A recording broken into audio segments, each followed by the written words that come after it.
Bisogna mettere al centro politiche di sviluppo economico, creare una collaborazione stabile tra regione, associazioni di categoria, università, creare un politecnico e innovare su un metodo partecipativo diverso che crea futuro guardando all'innovazione tecnologica e all'ambiente come fattori di competitività. Nel Veneto si è perso troppo tempo e la cartina tornasole è stata la fuga dal 2011 ad oggi di circa 55.000 giovani. Il futuro dell'economia veneta passa da nuove politiche industriali. La regione è ferma da anni, sostiene il candidato Manildo, e anche Veneto Sviluppo, la società controllata dalla regione, non esprime tutto il suo potenziale.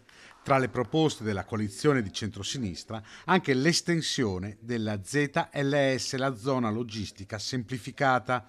Su questo versante, in Senato, il segretario Dem, Andrea Martella, ha presentato un emendamento alla finanziaria. Questo emendamento prevede 250 milioni per i prossimi 3 anni, come chiesto dalle imprese e da tutto il mondo economico, per dare una prospettiva triennale agli investimenti che verranno fatti.